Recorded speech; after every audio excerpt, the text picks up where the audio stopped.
Welcome to the IAB UK Podcast. Hello and welcome to Futurescape, The Road to 2030, a 5-part mini-series from the IAB UK Podcast, exploring what the future of digital advertising could look like in 5 years' time. I'm James Chandler, the IAB's Chief Strategy Officer, and for this series, I'll be joined by experts from across the industry to unpack the biggest shifts predicted in our Futurescape research, all from a podcast studio that looks like every other podcast studio in 2025 that features the holy trinity of soft creams, a jazzy rug, and a tasteful scattering of potted plants. Futurescape is our boldest project yet to map the road ahead, giving advertisers, agencies and media owners the insight they need to stay one step ahead of change. And if you're listening to this with your ears right now, don't forget you can also watch this episode in full over on the IAB's YouTube channel. Ideal if you prefer podcasts framed with a nice bit of indoor foliage. In this episode, we're looking at the transformation of the media landscape and asking whether the traditional marketing funnel still has a place in a world where all media is becoming retail media. By 2030, platforms, publishers and broadcasters will be offering end-to-end advertising solutions, blurring the lines between brand building and conversion. Joining me to discuss what all this actually means in practice is Claire Trbovic, Group Business Director at SMG, and Simon Andrews, founder and publisher of Fix, the must-have weekly newsletter for anyone wanting to keep pace with commerce, AI, TV, and much more. From dynamic path to purchase strategies to the rise of immersive retail experiences, we're unpacking what it takes to adapt and succeed in a retail-first media world. Let's get into it. Claire, Simon, thank you very much for joining us. Simon, we're talking about all media becoming retail media. We're talking about the marketing funnel as we've known it for so long collapsing. What does all of that really mean? Well, I think it means we've grown up, because if you think about the last 30, 40 years, the most valuable companies in the world are advertising companies. It's all been built on this idea we can target people, but it's always been a bit of a myth. You know, we want to sell cheese. Well, maybe women still do the grocery shopping, or food, we'll buy celeb content or soap operas. We'll buy food content. And now, for once upon a time, we've got some data. Tesco tell us this is a cheese buyer. So it changes the game completely. We can actually put some truth into the fiction we've had for the past few decades. Yeah. Marketing funnel still knocking around in the SMG offices, or are you sort of thinking a bit more broadly about things? Yeah, it's a really good question. I think it's very much there, I suppose, in a comms perspective more than anything, in terms of we're still moving people through based on their behaviour. But exactly to that point, data is changing the way that we look at things. You know, the reality is, stuff is happening in lightning speed. It's 60 seconds. You know, I'm going into TikTok, I'm aware of a product, I'm converting, all within a short space of time. And so it is just changing the face of what and how we're planning, really. Yeah.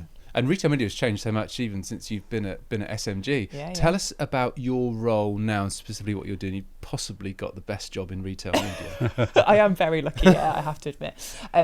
My team was essentially built out of a hypothesis, really, that our kind of exec had, which was, if we took a small group of people and said, okay, we're not going to give any P&L responsibility, and we're just going to give them the opportunity to just think about what could change the shape of the business and retail media for the next kind of 18 to 24 months, what could we do?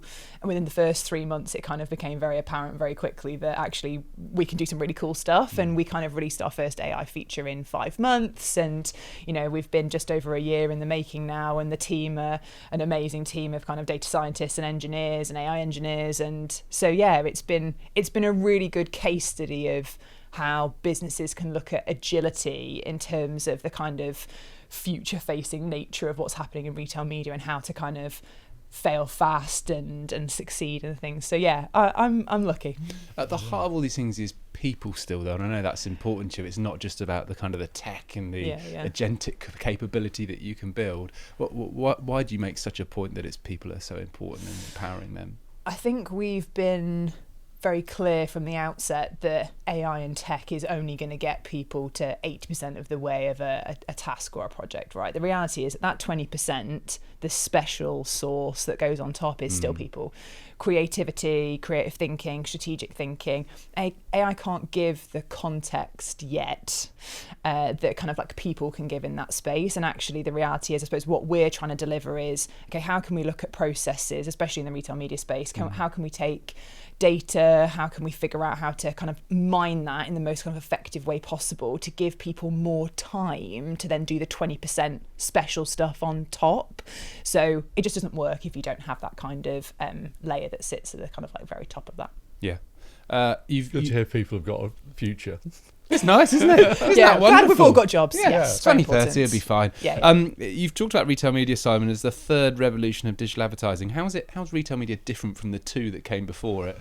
Well, I think we took advantage of the changing behaviour, people's using a computer, using a mobile phone, etc. That behaviour, we rode along with that. We've now got some facts to go with it as well from there. We knew it's important to talk to people on the mobile phone. We now can actually work out what data, what information, what context we've got from there, and be smarter about it from there. So it's a maturing of the industry, I think. And you said it's darn hard as well. You're on record as saying that. What's hard about it? Well, the problem is, once you accept, we've made a big step forward, and then sort of like, great, I can actually, Tesco give me cheese information on, their customers. I've got to go from Sainsbury's. I've got to go everywhere else from there. There's a whole lot of work to be done, and as we're talking about, the technology can help. There's just so much more labour to do this properly, and I think what we're going to see is that we're not going to buy data from Tesco and Sainsbury's and Asda and Ocado and Waitrose. We're going to buy data from one source, and then we're going to model it to work out, what lookalikes, etc. from there. So there's a whole lot of, just hygiene to be done to take it to the next level, I think. And it's all the buzz now is about it. Clearly, Futurescape is what it's going to be like in 2030. The prediction is that we'll get to 8.6 billion in the UK. It's a massive number. It's the fastest growing thing that we measure at the IAB. Yet it in a way is still in its infancy in the way that we think about some of those things. But I'm astounded at how things changed. So TikTok came along and sort of blew up, and with hindsight, it's very fast. Things like Shine, which a year ago was sort of some Chinese e-commerce we'd never heard of. Suddenly everyone's talking about Shine in the high street, that Zara's sales have dropped because everyone's moving to Shine. So these things do take off very quickly. I think people's behaviour is, if there's something new and interesting and looks useful, they'll adopt it. I think we're a bit surprised at just how fast people change. Yeah. Can I ask you about definitions? Boring question. Oh, is retail media the right word? You talk about commerce media, merchant media. Other people are saying get rid of the retail bit. I mean, our own prediction is saying that it's going to get rid of some point. Is it something we should fixate about and get hung up about, or just sort of crack on? That's a really good question. I think it probably goes back to how we can help educate brands in the space, probably. The reality is definitions are there to help kind of coordinate and educate in a way. I think we talk about commerce media a lot in the SMG space because I suppose commerce we would talk about as more of an umbrella term in which, retail media and using retailer data on kind of like more traditional media channels. We're talking about CTV and things like that. So I suppose we talk about commerce as this kind of like overarching, but the reality is that if you think we, go back to the funnel, if the funnel doesn't exist anymore and actually the shape of media planning is more a spider diagram of kind of retail media being the kind of junction that sits in the middle, actually, we probably shouldn't call it retail media. It will just be media, and it will just be how do you kind of use the data and the inventory to kind of stick all of these other bits together in this kind of holistic spider diagram, I think is probably the best way to describe it. I'm loving the sort of spider diagram. I've got Tesco and cheese getting quite so visual. Quite a lot of airtime here in a sort of progressive podcast about 2030. Does that sort of big number, I talked about that 8.6 billion in 2030, huge growth at the moment, does a lot of that rely on, you kind of made the point there, retailer businesses coming together and trying to work together? I mean, they're fierce competitors competing for market share. This is a world where there's a sort of a rising tide could float all boats. How important is it, do you think, that they come together and start working together? So important. I think if we were going to predict anything, that is going to be the next big prediction, right? Is that, to your point, rising tide floats all boats. There's kind of a double-edged problem that I suppose we talk about a lot in the industry. You've got more and more retailers wanting to set up RMNs globally, and so we have this kind of fragmentation and proliferation, and there is space for everybody to play. And then the flip side of that same problem is more and more media agencies, more and more brands want to invest. Access is a real problem. So the reality is that there is going to have to become this suite of problems that are solved more across the access point. And I think the players that win in that space, the players that solve access as a challenge, but also give retailers the space to have their own identity, presence. They're able to kind of still have their own place within it, but it's much, much easier for you to kind of access and buy across that space. Like that, access is a word we talk about a lot in the office at the minute. What do you think? Some sort of JV? We've seen things like Project Kangaroo was the old TV one that never worked out. We've had the operators coming together, but none of them ever worked. The problem you've got is the people with the power, the Tesco's, the Amazon, etc. They see no interest in joining up for access. Everybody else who's there's a new revenue stream, fantastic, we'll all jump in. And wait a minute, we haven't got rich yet. So they're going to need to the long tail needs to try and find out some way of doing this.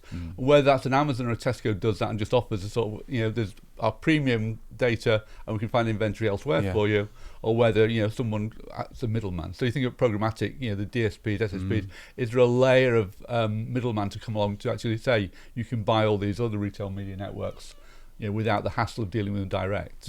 I think the long tail is such an interesting topic though, because we had this conversation the other day in the office about how Meta cares so deeply about their long tail because it represents such a significant part of their revenue stream versus the couple of big players that do massive chunks of investment. And actually, I think there's an interesting play there in terms of looking at retail media in that way. Actually, if you're a WPP or a publicist, actually the long tail of retailers can offer such a diversified suite of data, inventory, global inventory, that actually those few very, very top players are actually going to end up being quite narrow. So I suppose what excites me about the future of kind of retail media is the way data can be so much more layered to create so much more nuance. The reality is that if you're looking at I can see one data set, one retailer, what they're doing that one retailer.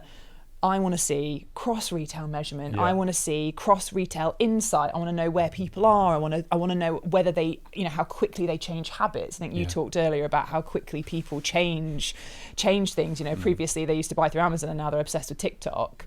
I want to know how that's happening. And I think that's where collaboration from the long tail will be super interesting in the future. I think you make a really good point there about measurement. Actually, you can argue if we get the data from a long tail, it doesn't really matter. I can target. Knowing that someone bought the cheese or whatever from where is going to be really important, and that's where the long tail have got that. They've got the moment of truth. They've got the actual evidence it worked. So that will be their way into it. If I'm creating demand and Amazon and Tesco are doing this, using targeting, if I know it's fulfilled at some little retailer, Budgeons or something like that, that becomes really valuable. Yeah, I think Co-op do this really, really well, actually. They have such a great strategy around saying, okay, well, we're convenience, we play a different place in the market. We're not going to compete with a Tesco. We want to be supplementary to that. And actually, rather than being competitive with the other RMNs, they're saying, no, we want to show how we're supplementary and how actually consumers are doing multiple kind of shopping journeys and how that kind of ladders up to a much bigger picture. I think that is an amazing, super healthy kind of attitude towards kind of collaboration in the industry, even though it's just one step forward. I think that's like a really exciting step forward. It's very grown up as well. It's going to take a while for the rest of the 100% people to catch up with that, but it's a good sign. The sort of the brief of retail media, if we keep calling it that, is starting to get bigger. We talk lots about supermarkets and grocers, but hotel chains, airlines we're talking to now. I mean, it's really, really expanding. When we think about long tail, it's just going to be so much more diverse, I guess, than just the places we go and do our grocery shopping. I think the idea you got this library of data from lots of different things. So I've got the food purchases, I've got the travel, I've got the airlines, I've got the hotels, really rich. So I think it's a great time for media planning to think about what might inform this. Yes, if I want to sell an airline ticket, I know where I'll go. How can you use that to influence? It's a better sort of cheese that they buy because they travel a lot to, you can go there. So I know, I should. invested. I wish a different analogy. But but the point is that immediate planning is about knowing what bits of data inform the person for what you want them to buy, and it isn't always A to B. But I think really rich potential for people now. Yeah, I think one category I'm really looking forward to hopefully entering the market is more kind of hospitality and on-trade. I think for the grocery space, that is super exciting if I talk about cheese. Because the concept is, if I can buy a branded cheese in Tesco, but then, is that cheese then available in Leon or other fast food chains are also available? That creates a really interesting kind of like total holistic dynamic of how kind of consumers experience brands, both in kind of on and off trade. I think that will be really interesting if more players come into that space.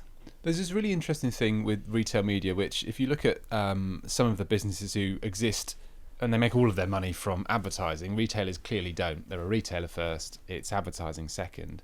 How do you see that tension playing out as we go across the next 5 years, being really customer centric and making sure they get that right, with massive growth area, big boom? There'll be commercial people in all these businesses going, we just need to sweat this asset and get more money. How's that going to play out, do you think, Claire? I think it's such a good question. It's something we talk about a lot, right? So the such a big part of the SMG business is the setting up of our RMNs, and we have learn a lot over however many, the decade plus that we've been doing this. And actually that is the crux of it. We've historically needed implant people within retailers to understand that really tight dynamic between a trading team and a team who are essentially selling inventory. And so I think retailers will trip themselves up a little bit where they go really, really heavy into, I'm going to bring in a new tech stack and I'm just going to kind of like let it self-serve and let it do its own thing, because you will start to get a really tight tension point with your trading teams. Because I understand that a lot of retailers want to become media owners, and they can, there is a place for that. But exactly to your point, they are still trading product. And Amazon, you can't compare Amazon, right? Amazon in reality are an advertising business that just happen to deliver product at the other end. I think we have to be really kind of like sensible to that.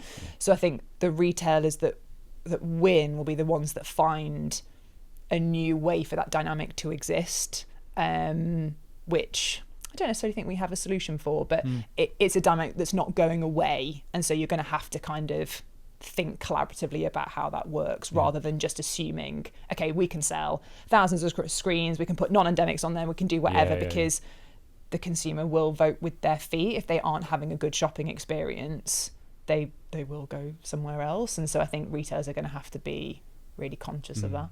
I think about in-store, and in-store is very, very quickly becoming more and more digital, less of the sort of the cardboard and that kind of thing.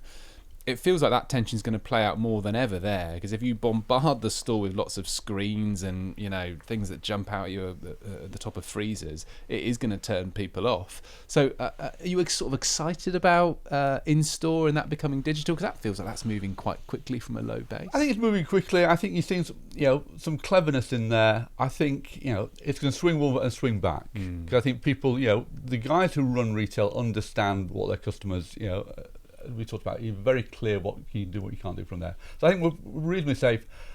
I think what's interesting to me is things like promotions. CPG was all about fantastic promotions with customers. I think we can now bring that back, because that got lost with digital.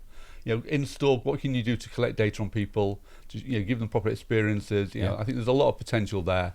And I think if you can just scale that, that's the one thing. I can do it in 10 supermarkets, can't do it in 100, can do it in 1,000. Without losing the benefit from there. But it's a huge potential. Yeah, I think, I suppose taking it a level further, the thing that screens and kind of digitising the in-store experience gives is retailers an opportunity to have quite an interesting future experience in the in-store environment. Yeah.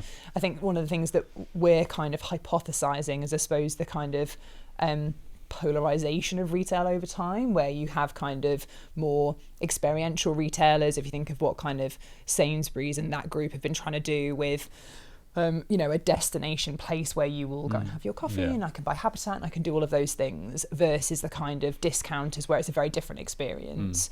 I think screens are almost like the first step on that journey to create kind of a much more interesting experience in the in-store environment. I suppose that's what I personally am quite excited about. How can a lot of these retailers really create experiences that will excite and delight consumers? I think we've probably missed some of that. I think when we first, or at least when I first came to retail media, when it was definitely not sexy at all, and it was very, very cardboard based, there was a lot of chat about that. How do we kind of surprise and delight consumers in store through competitions and experiential and tasting and all of that kind of stuff? Like, I hope that the digitization of the store will kind of give more of an opportunity to create these kind of like interesting experiences in store for people. Wasn't there one of the American stores changed all their glass windows on the freezer into advertising? Yeah. And then stopped because the company went bust, but also no one could find a way. Where's the bird's eye peas? We're going to make lots of wrong steps. We'll get there eventually. Just how quickly we can get there. And more tasting, I think. Just more cheeses being tasted. I'd have 20 tastings on a deli counter. I mean, if you want consumers to stay, it's well done that. Currys have turned all of the in-store TV screens you can buy into, you can buy ads on them. So there's lots of little innovative bits coming in here. I looked at somewhere like Saudi is being held up at the moment as this kind of oasis of what in-store retail media could look like. I mean, it looks a little bit Minority Report. They're using facial recognition. They're using all these. Is that a bit of a precursor of what we can expect, or are we sort of treading this balance between don't want to turn consumers off, but want to create surprise and delight? I think that what you can do and what you should do, as ever, are two slightly different things. But I think that the retailers have got a business model which is pretty lucrative anyway to protect, whereas most people in advertising is just advertising, in what flavour. So I think we should be quite safe because the retailers won't allow their customers to be, put off and go to the guy next door. Yeah, I agree with that. I really like the concept of what you can do and what you should do is something we talk about a lot in terms of slightly further away from the question, but more around the role that retailer plays in their kind of USP and bespokeness as an inventory owner as well. I think a lot of retailers are they're worried, right? They want to ensure that they kind of like maintain share in the market in terms of where their inventory is at and make sure that they're kind of seen as innovative. And the reality is what you can do and what you should do for your kind of brand is very different. And I think retailers need to feel brave in their decision of kind of, we stand for this is what we think our experience should be, and this is what we think the monetization opportunities are, and just kind of be confident of sitting in their space and differentiate themselves in the market rather than feeling like they're having to follow. I've got this theory that the only way that supermarkets can really grow now is through online. If you turn left to go to Sainsbury's a mile down the road, or right to Asda, it's really hard to get people to change that. But to actually say, I'm going to buy my groceries from Waitrose rather than Tesco online, so that's where the future is. I think that means that people will be careful to keep that experience really good. If you're hoping someone will leave Waitrose or Ocado and come to you, then you need to have a really good customer experience because they'll go back from there. So maybe that's the thing that keeps you honest. That if you want to grow a point in share value other than pricing, it will be that online experience. So I think that all the things with Zoom and Whoosh, the really fast research is quite interesting as well, because that's a quite casual way I can move from Sainsbury's to Tesco or whoever, and then I might stay for the proper big shop. Yeah, I think e-com is so interesting because it represents almost like the possibility of incremental shops as well for retailers. So like if I think of our household, we might do one big shop in a Tesco because I still like a physical shopping experience. But my husband really likes Ocado and we do use Amazon. So it's like actually I think that the amount of times we're shopping, the amount of kind of channels that we're experiencing, including Instagram and TikTok and all of that kind of stuff supplementary on top, it's actually only growing.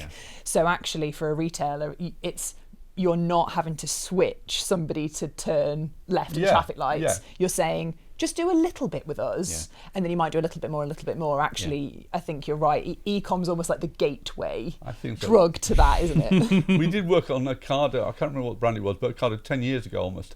And worked out if you can get into someone's favourites, you're almost guaranteed sales, because no one goes, look on the shelf, just want my favourites, I'll have that again. What else do I need from there? So people will do an awful lot, very heavy discounting to get bought once or twice, and then after that they've got customer loyalty and real revenue from it. We talked about in-store maybe being this driver of something that's growing very, very quickly. What do you think about non-endemic? For the uninitiated, non-endemic being, the product isn't actually sold in a Tesco or on an Amazon. Yeah, I think from a data perspective, super interesting, right? Like, you are able to access so many data points that you probably weren't able to access before, and actually for a non-endemic, it's thinking about, from like a machine learning perspective, it's almost saying, okay, if we know this, this and this, they buy cheese and they do this, this and this. What does that mean then for their kind of journey of buying a car or booking a holiday, et cetera, because they love this type of cheese, they might want to go to France. I'm sorry. No, it's super useful having a use case all the time. So I think that part, if we talk back to that kind of like spider diagram, retail media data becomes super exciting to non-endemics. I don't think we've necessarily cracked how a non-endemic will appear within a retailer's inventory set, and that's where we have to be really careful. There are some places where it makes a lot of sense. I think Tesco, with their kind of partnerships within car parks and stuff like that, is the charging stuff. Exactly, has a really kind of like natural connection to a consumer. Love that. More of that. But I think just sticking a non-endemic on a random screen isn't going to have the cut through, and is probably going to be detrimental to everybody across all points, the consumer most importantly. So it's gonna take some failing, I would say, for us to learn what it really means. There's another sort of rabbit hole you can go down, though. Amazon now have got Prime Video, Walmart doing content, Tesco used to make their own books and DVDs to sell. So the idea of creating content which you can monetize with all your data, and then we'll take non-endemic because it's just advertising in Prime Video. It's not getting in the way of the actual shopping experience on the basket fulfillment. So I think there's quite a lot there, and I think we did talking to a company in South America about doing their own sort of fast TV service, because they could monetize it because they've got all the relationships. The content would work really well from there. So I think there's lots of avenues opening up which might be quite interesting, which leave the checkout experience alone, and use the advantage of the data elsewhere. To finish, I'd love you to do a little bit of myth busting for me, if that's all right, because with anything that kind of grows fast, there's always these ideas that people have of them. The biggest kind of thing that you come up against, which you do a full body eye roll at when it comes to retail media, that you think we sort of obsess about now, but we won't be obsessing about in 2030, is it the whole trade versus media team? Is it the creative bit? I mean, what is it that you just hear and think, ugh? I mean, I'm annoyed you've said it. It is the trade versus brand budget stuff, because the reality is it just doesn't matter. Like, we're talking about media which, to the point of the funnel is disappearing, it's all the same stuff. And it's so difficult when you go into conversations with brands. It's like, well, we can't do that because that sits with person X, and we can't do this because that sits with person X. And it's like, one of the things we're doing a lot of is trying to kind of educate brands to be like, right, let's just help you reorg. It's going to take a lot of people movement, brand side especially, to kind of make that change happen. I think we've been attempting to bang the door for quite a while. I think in 5 years, I don't think it will be a thing anymore. I think we will have kind of got rid of that. But one pot, one team. The hope will be that, and it will just be kind of how do we plan across kind of like more objective base? What are you actually trying to achieve with that media? But the trade brand e-com pots is still a eye roll. Chat. About you, Simon? I'd agree with that. I think we've talked to people and we don't do that. What do you mean you don't do that? Well, that's dealt with by somebody else.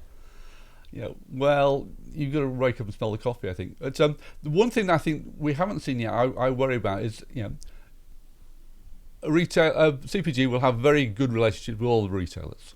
They've spent years building that up. If your buyer comes along, I spent £1 million on Tesco buying ads on their retail media.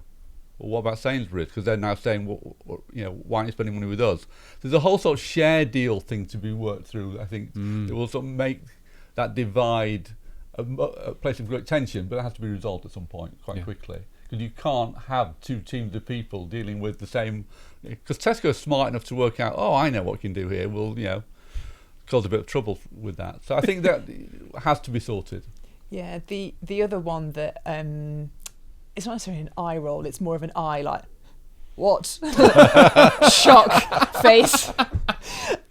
Is measurement as well. Oh, how could we not? I know. There's a lot of conversations I've been involved with brands where they get given a pack from someone and it says, you've had 20 to 1 ROI, and the brand goes, oh, great. And I'm like, that says you've sold more product than you physically have that you know about. Yeah. Like, brands have got to get knowledgeable, ask the questions, and just kind of like get savvy towards that measurement stuff. Like, you know, I think the industry is getting into a much better place with it now in terms of kind of not necessarily full standardization, but standardization in the right place, and then bespokeness where partners need bespokeness. But brands have got to come to the table with that. They've got to increase their knowledge, ask the right questions, pick the right holes, because otherwise the industry won't get better in that place as well. So that's another one where I'm like, no, please ask some questions and get to the bottom of it, because I don't think that number's right. We're repeating the Google searching, aren't we? You type in cheese and you see an ad for cheese and you buy cheese.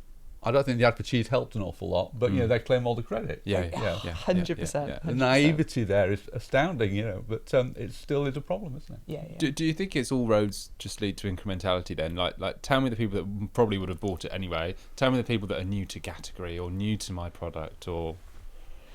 I think it has to be really, and it's not necessarily just incrementality, but it's what's different. I want test versus control. I want to understand what happened with nothing, what happened with something, what happened with something plus something. It's just that kind of transparency and awareness of kind of base versus other, I think, is the kind of like big thing really. So it might be that I'm not seeing incremental sales, but I'm seeing my demographic shift, or I'm seeing kind of people return to the category, or, you know, I just want to see differences is probably the big thing for me, although most brands are always going to say incrementality is king. But it sounds like the data's there. It's just more about how you're interrogating it and the questions that you're asking to kind of get to those answers. And I think interrogating the methodology, like, I think we've always been really passionate about methodology and kind of having kind of like methodology purism to ensure, like, we've done test versus control on in-store and digital ever since I've worked at Essence, so kind of like 10 years, and I've been really passionate about it. But it's about interrogating that methodology, and I suppose maybe being okay where it's not 100% accurate, and having that knowledge, because sometimes measurement speed is actually better than measurement accuracy, because it allows you to change things, learn, you know, with the emergence of AI, we can do so much more with kind of like, think about doing, you know, 50 creative ads and I can figure out what's working. It's almost some things I just need indications of what's performing and what's not, so I can make much better decisions about what to do for the rest of a campaign period.